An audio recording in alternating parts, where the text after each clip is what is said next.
नमस्कार। राधे राधे। हर हर महादेव में आपका आचार्य देव। आज इस वीडियो पे बात करेंगे 27 नक्षत्र में एक नक्षत्र है जिसका नाम है अनुराधा। अनुगमन करना है राधा का, अनुगमन करना है भक्ति का, अनुगमन करना है ज्ञान का, अनुगमन करना है परमात्मा का। इसीलिए संसार में थोड़े से कष्ट मिलते हैं, तकलीफ मिलती है, परेशानी मिलती है। वास्तव में परमात्मा जब आपको अपने पास बुलाना चाहे तो संसार से विरक्ति प्रदान करता है, किंतु आप सांसारिक जीव हैं, सांसारिक जीवन में हैं, तो सांसारिक चीज़ें भी प्राप्त होनी चाहिए। धर्म, अर्थ, काम, फिर मुक्ति की बात होती है। हम 4 पुरुषार्थों की बात करते हैं। आज हम आपको लिए इस वीडियो पे आज बात करेंगे कि शनि महाराज की ढैया हटेगी तो क्या क्या लाभ मिलेगा। अनुराधा वृश्चिक का आधार स्तंभ, वृश्चिक का बैकबोन। अनुराधा जो कष्ट सह लेते हैं, शिकायत कम करते हैं, सदैव दूसरों के लिए प्रेरणा होते हैं, किसी के आंख में बहते हुए आंसू से द्रवित हो जाते हैं, तकलीफ, दूसरों की तकलीफ को महसूस करते हैं, परफेक्ट इंसान होते हैं। सब कुछ होने के बावजूद संघर्ष करना पड़ता है, सब कुछ होने के बावजूद भी संघर्ष करना पड़ता है। आपके प्राइम मिनिस्टर भी अनुराधा नक्षत्र के हैं।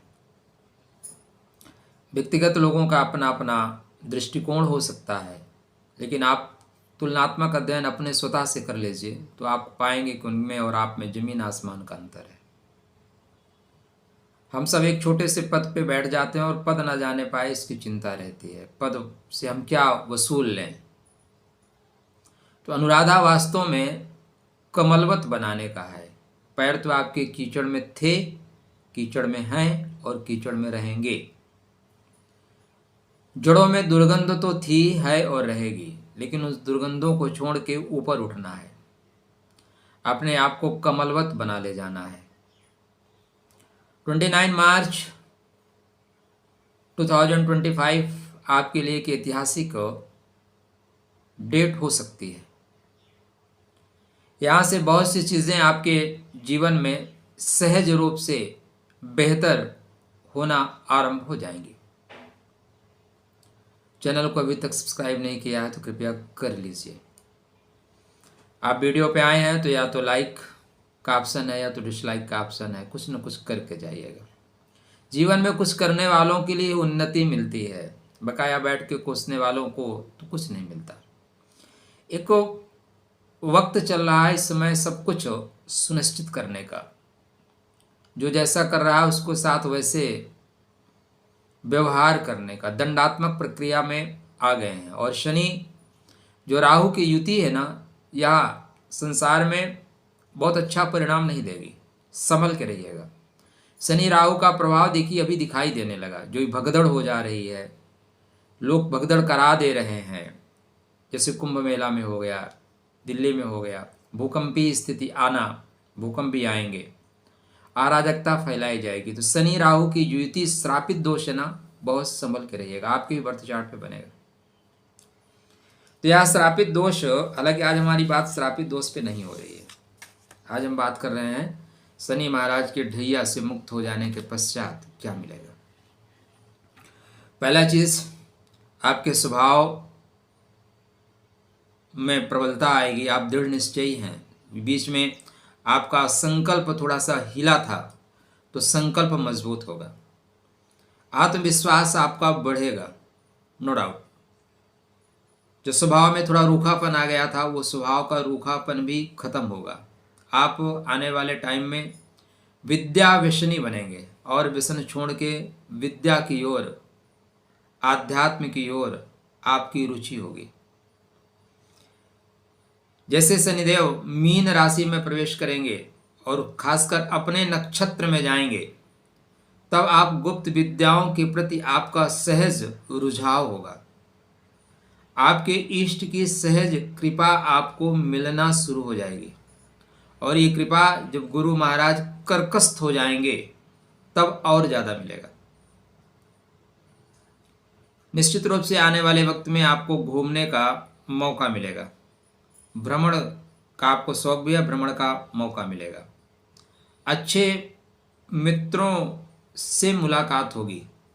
जितनी भी ललित कलाएं हैं ना, ललित कलाओं के क्षेत्र में आप बेहतर करते हुए दिखाई देंगे। थोड़ा सा उदर कष्ट भी आएगा, पेट संबंधित कष्ट भी आएंगे, इस चीज़ का ध्यान रखिएगा। तो पेट का ख्याल रखिए, खान पान पे कितना खाना है, कब खाना है, इसका ध्यान आपको रखना होगा, नहीं तो उधर विकार भी आपको हो सकता है। सारी चीज़ें अच्छी थोड़ी ना होती हैं। तो फायदा क्या होगा, आप अपने घर से पश्चिम दक्षिण दिशा की ओर जाके कुछ भी काम करना चाहें, पश्चिम दक्षिण दिशा में आपको फायदा होगा। लोग आपसे मित्रता करेंगे, आपके रुके हुए काम भी बनने शुरू हो जाएंगे। खासकर भूमि भवन वाहन संबंधित जो कार्य हैं उनमें आपको लाभ होगा। शनि महाराज स्वग्रही थे लेकिन आप लाभ नहीं प्राप्त कर पाए, या आप किंचित मात्रा में लाभ आप प्राप्त किए। उसका कारण शनि की ढैया। ढैया का तात्पर्य है कि आपके पास 1 करोड़ की गाड़ी है लेकिन आप जाम में फंसे हो। तो जाम में फंसे हो तो फंसे हो। 10 लाख वाली भी गाड़ी बराबर में चल रही है और 1 करोड़ वाली भी गाड़ी बराबर में चल रही है। जाम खत्म होगा तब आप स्पीड पकड़ोगे। तो यहाँ से कोहरा समाप्त हो रहा है, जाम खत्म होता हुआ दिखाई दे रहा है। यहाँ से आप डेफिनेटली स्पीड पकड़ेंगे ही पकड़ेंगे। और क्या क्या लाभ होगा, हवा में जो भी काम हो सकते हैं। कहाँ पे, हवा में। हवा में क्या क्या काम कर सकते हैं, आजकल तो सब कुछ हवा में ही है। अभी मैं देखा प्रयागराज में लोग, बड़े लोगों को लोग उल्लू बनाए, उल्लू नहीं बनाए, दरअसल उल्लू बने।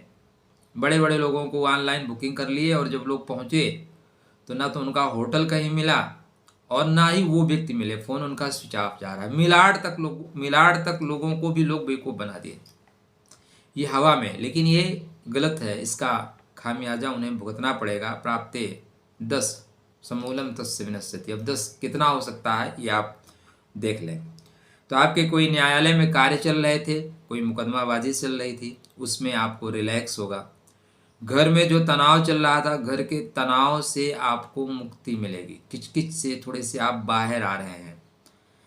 आप सब कुछ करने के बाद भी आध्यात्म के क्षेत्र में आप बढ़ रहे थे लेकिन एकाग्रता नहीं बन पा रही थी।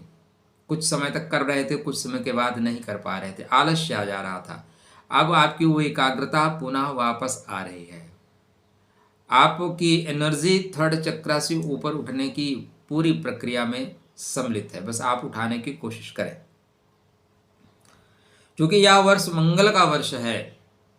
किसका वर्ष है, मंगल का वर्ष है। 2025 अंक विज्ञान के अनुसार। और मंगल आपके क्या है, मंगल आपके राशिस हैं। अतः भुजबल से, मेहनत करने की वजह से आपको सफलता मिलेगी। आगे बढ़ के आपको पुरुषार्थ करना पड़ेगा। जो मैं आपको ये वीडियो बना रहा हूँ, कुछ दिन बाद मंगल महाराज मार्गी हो रहे हैं। तो 29 मार्च वो एक डेट होगी जहाँ से आपके रुके हुए सारे काम बंद हो जाएंगे। पैर की बेड़ियाँ टूटेंगी, अवरोध खत्म होंगे, बंधन खत्म होंगे, रुकावटें खत्म होंगी, मायाजाल टूटेगा, परेशानियां खत्म होंगी। किसी भी क्षेत्र में आप काम करना चाहते हैं वहां पे जो अवरोध आ रहा था, रुकावटें आ रही थी, वो अवरोध खत्म होगा। अगर आप बाहर जाना चाहते हैं तो जून के बाद बाहर जाने के भी योग आपके कुंडली में जबरदस्त तरीके से बन रहे हैं। आपके कुंडली में जो मालव विराज योग बना है, इसका लाभ आप नहीं उठा पा रहे हैं। संयोग योग तो बन रहे हैं लेकिन उसको आप परिवर्तित नहीं कर पा रहे हैं। तो यहाँ पे दाम्पत्य जीवन में भी सुधार आएगा, व्यवसाय में आपको सुधार आएगा, व्यवसाय भी आपको गति पकड़ता हुआ दिखाई दे रहा है। सबसे बड़ी बात क्या है कि दाम्पत्य जीवन में जो रुकावट थी उससे भी आपको मुक्ति मिल रही है। यद्यपि शनि का 5th भाव में होना दाम्पत्य प्रेम के लिए अच्छा नहीं है, दाम्पत्य नहीं, प्रेम के लिए अच्छा नहीं। शनि थोड़े वैराग्यवादी है, शनि थोड़ा नीरस है। बट आध्यात्मिक दृष्टिकोण से बहुत अच्छा है। कुछ आप लिखना चाहते हैं, लिखने के लिए बहुत अच्छा है। शोध करना चाहते हैं, उसके लिए बहुत अच्छा है। कोई बड़ा प्रोजेक्ट है आपका, वो धर्म के क्षेत्र में हो, आध्यात्म के क्षेत्र में, योग के क्षेत्र में, तो यहाँ से लेखन का कार्य आप श्रेष्ठ रूप से करेंगे। चलिए शनि महाराज की बात कर लेते हैं। तो शनिदेव आपके बर्थ चार्ट पे 29 मार्च को जा रहे हैं मीन राशि में।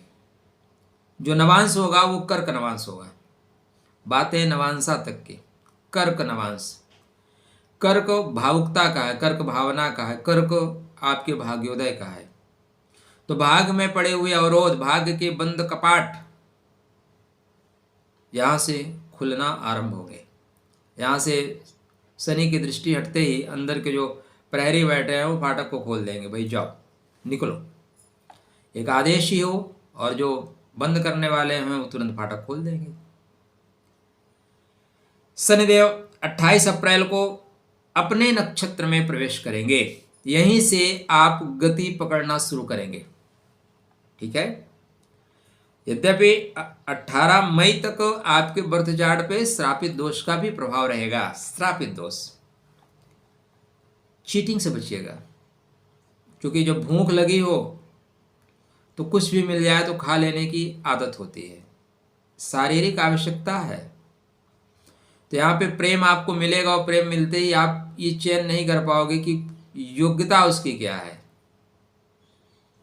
पानी हर जगह का नहीं पी सकते ना, पानी तो पानी ही है, लेकिन पानी साफ सुथरा होना चाहिए, नहीं तो डिहाइड्रेशन हो जाएगा आपको।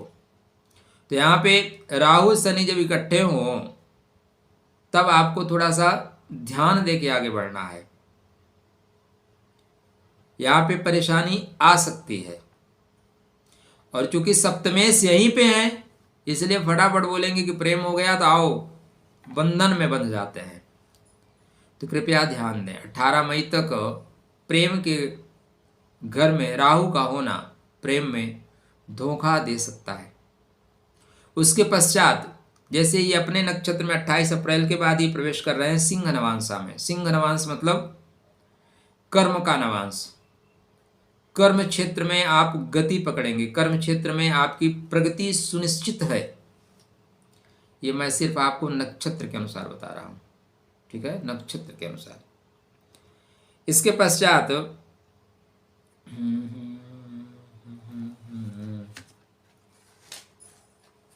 ठीक है, इसके पश्चात ये कन्या नवांशा में प्रवेश करेंगे, और कन्या नवांशा लाभ का नवांशा है, इच्छित मनोकामनाओं की पूर्ति का नवांशा है।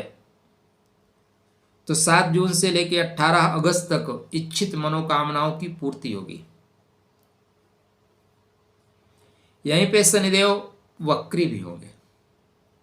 वक्री होने के बाद वो पुरानी चीजों को कनेक्ट भी कराएंगे, थोड़ा कार्य में विलंब भी कराएंगे। 3 अक्टूबर को पूर्व भाद्रपदा नक्षत्र में आ जाएंगे। बट शनि की ढैया खत्म होने के बाद आपके बर्थ चार्ट पे शनि महाराज का जो प्रभाव है वो आपके कर्मा पे 7वीं दृष्टि रखे थे। तो कर्म पे जो रुकावटें आ रही थी, कर्म भाव में जो परेशानी आ रही थी, नौकरी पे जो परेशानी आ रही थी, वो परेशानी खत्म। नौकरी पे परेशानी खत्म। शनि की तृतीय दृष्टि से, चूंकि तृतीय दृष्टि शनि महाराज की जिस घर पे थी उस घर पे दृष्टि नीच की हो जाती है, तो शत्रु गुप्त रूप से आपको पीड़ा दे रहे थे। सामने से टकराने की हिम्मत नहीं हो रही थी, गुप्त रूप से पीड़ा दे रहे थे। तो गुप्त रूप से पीड़ा देना बंद कर देंगे। शनि का पंचम भाव में जाना कुछ नकारात्मक परिणाम भी देगा, सब कुछ सकारात्मक नहीं होता। शनि महाराज की इसके साथ साथ 10वीं दृष्टि जो आपके लगन पे थी, थोड़ा सा स्वास्थ्य या आलस्य प्रमाद के साथ आप चल रहे थे, वो आलस्य और प्रमाद खत्म हो जाएगा।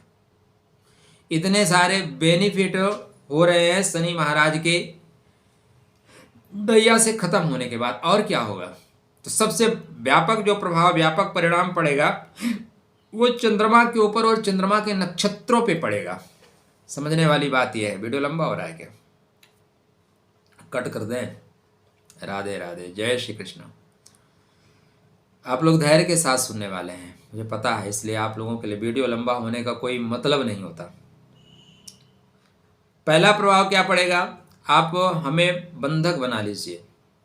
हम दबाव में रहेंगे तो हम ना तो स्वतः काम कर पाएंगे, ना हमारे जो अवयव हैं वही मुक्त हस्त से काम कर पाएंगे। तो शनि महाराज का प्रभाव जैसे चंद्रमा पे है, तो रोहिणी एक्टिव नहीं है। रोहिणी क्या है? आपके व्यापार है, रोहिणी आपका प्यार है, रोहिणी आपका स्नेह है, रोहिणी आपके दाम्पत्य जीवन का माधुर्य है, रोहिणी आपका वाहन है, रोहिणी आपका सुख का मूल है। तो सुख का मूल ही प्रभावित हो गया। भाई जड़ में पानी नहीं जाएगा तो तना में कभी कभी छींटे मार देने से थोड़ी ना कुछ होगा। तो यहाँ जल जड़ तक जा रहा है तो पुष्पित पल्लवित होगा क्या? प्रेम। ठीक। एक प्रश्न ये आएगा, शनि की दृष्टि सप्तम भाव पे पड़ेगी, क्या होगा? नहीं, प्रेम पे असर नहीं होगा, व्यापार बदलने का अवसर होगा, प्रेम पे असर नहीं पड़ेगा। यही तो जब आप नक्षत्रों के आधार पे देखेंगे तो पता चलेगा, ऊपर ऊपर देखेंगे तो पता नहीं चलेगा। दूसरा फल क्या होगा? शनि महाराज का, चंद्र महाराज का जो दूसरा नक्षत्र है जिसका नाम है हस्त नक्षत्र। हस्त मतलब हाथ की कला, हस्त मतलब काम को बेहतर बनाने की जो युक्ति है, आपके हाथ में जादू होगा। जिस काम में हाथ लगाओगे वो काम फिनिश हो जाएगा और यह इच्छित मनोकामनाओं की पूर्ति के घर में चलता है।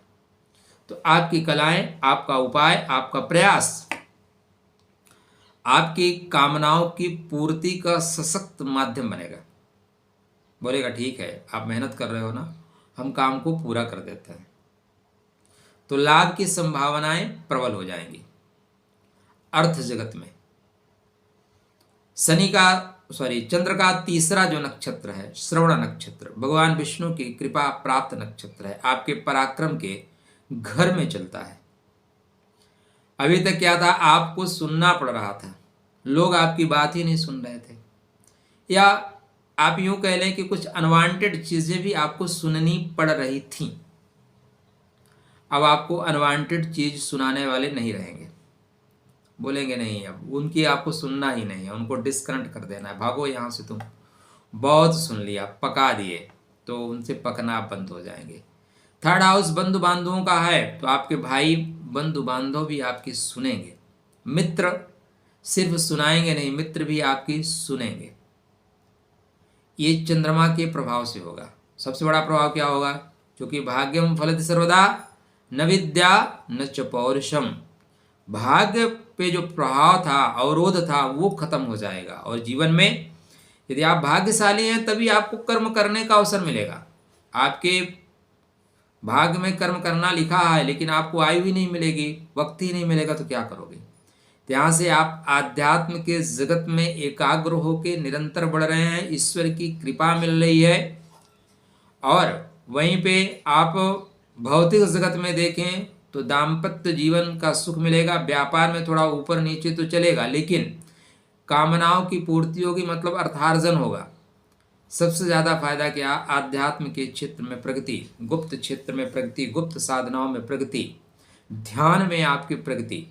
हाँ, प्रेम में थोड़ा सा सामंजस्य बना के ही चलना पड़ेगा, संतान के क्षेत्र में सामंजस्य बना के ही चलना पड़ेगा, क्योंकि गुरु महाराज जैसे अष्टम भाव में जाएंगे तो प्रेम अष्टम में जा रहा है, संतान अष्टम में जा रही है। ठीक है, इन चीज़ों का भी ध्यान रखना पड़ेगा।